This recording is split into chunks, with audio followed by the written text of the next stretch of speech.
sama ibu-ibu.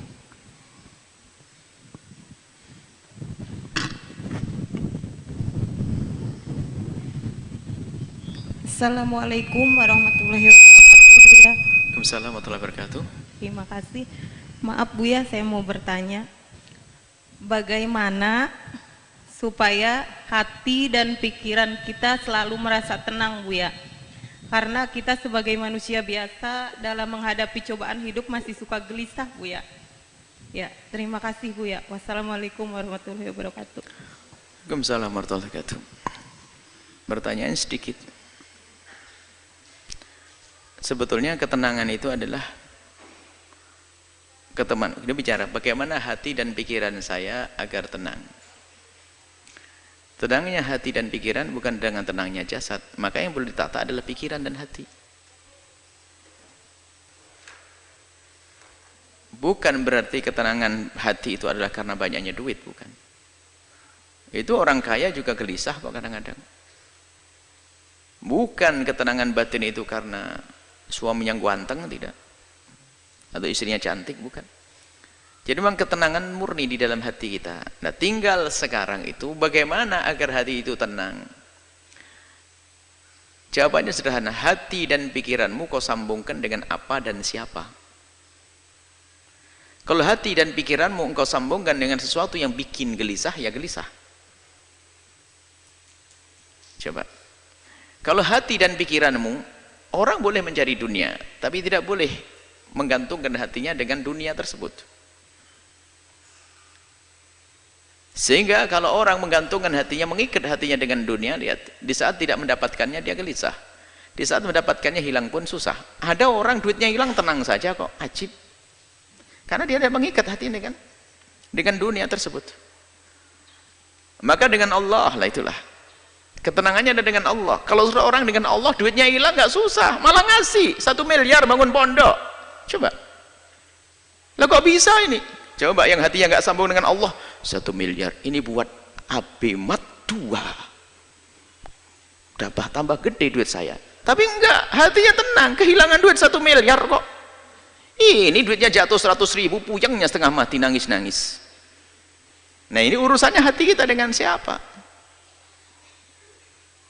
Nah, kalau sudah urusan kita hati kita dengan Allah, mudah. Allah, apapun di saat dia sakit, lihat, sakit jasadnya sakit, tapi kalau dia kenal Allah, dia akan tahu bahwasanya akan ada imbalan di hadapan Allah Subhanahu wa taala. Maka rasa sakit akan terreda dirasakannya, menjadi tidak separah, tidak semakin sakit. Sama itu loh, kok jauh sekali imbalan di akhirat, kok lama banget ya. Itu saja ibu yang hamil tua nggak bisa melahirkan, bawa ke dokter, ambil pisau dokter, buka perut saya. Aduh, dengan senang hati dia sakit, lihat banyak, senang. Ada sesuatu yang lebih menyenangkan dia. Apakah dia susah? Ya enggak. Begitulah sebetulnya ujian dari Allah di dunia ini, tergantung harapan kita tuh di mana.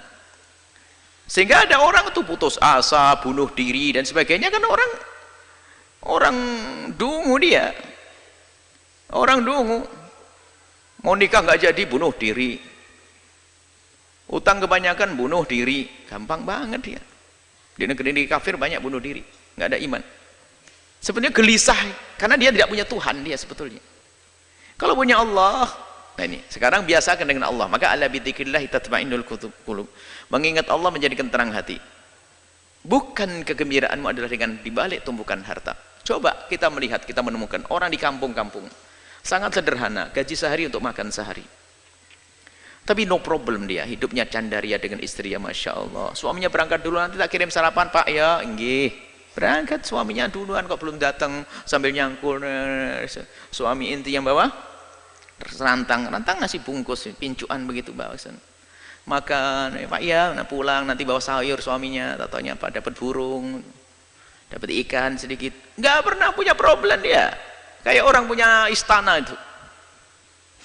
Tapi yang rumahnya gede, mobil mewah itu belum tentu senang dia, karena urusan bukan dunia, gelisah. Kita pernah ngisi pengajiannya orang kaya, kayaknya gelisah semuanya.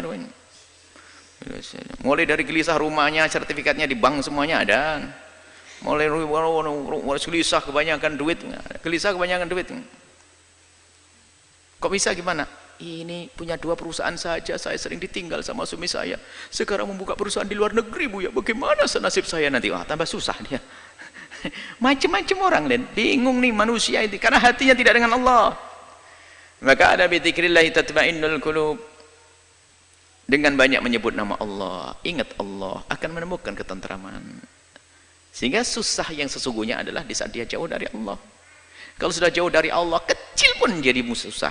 Tapi kalau dengan Allah, bencana pun kayak apapun akan menjadi sebab dia senang. Karena ini dari Allah. Sehingga para solehin itu kalau diuji dengan kefakiran, selamat datang dengan syiarnya orang-orang besar. Kefakiran syiarnya orang-orang besar.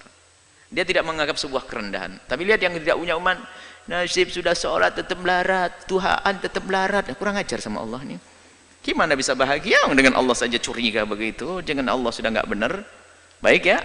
Kuncinya adalah bagaimana hati kita. Kita biasakan dengan Allah, dengan Allah. Hakikatnya seperti itu. Tapi di samping itu juga kalau kita berkumpul dengan kemuliaan, Anda akan menemukan kesejukan. Karena apa? Allah akan turunkan rahmat di tempat semacam ini. Anda bergabung di tempat-tempat mulia. Biarpun secara zahir tidak langsung hiburan itu disajikan. Misalnya kalau orang ahli maksiat kan hiburannya adalah hadir tempat disko dan sebagainya. Oh, ketawa-ketawa. Ketawa sesaat, itu susahnya panjang. Senang kelihatannya, tapi tidak tahu bahasa dia akan menemukan kesusahan yang panjang. Tapi kalau kita menghadiri tempat mulia semacam ini, dijanjikan oleh Allah ada rahmat diturunkan, Anda semakin sejuk. Anda berkumpul dengan orang senang, orang baik, lihat, ada kesejukan. Lihat, jujur, kita dengan orang soleh saja, kita lupa kok dengan segala permasalahan. Kalau Anda duduk dengan orang yang sangat Anda cintai dari ulama-ulama orang soleh, Anda duduk saat hilang kalau utang lupa, ini lupa, sakit lupa. Itu hanya dengan orang soleh. Bagaimana Anda merasa dekat dengan Allah Subhanahu wa ta'ala? Bagaimana kita dekat dengan Nabi Muhammad sallallahu alaihi wasallam?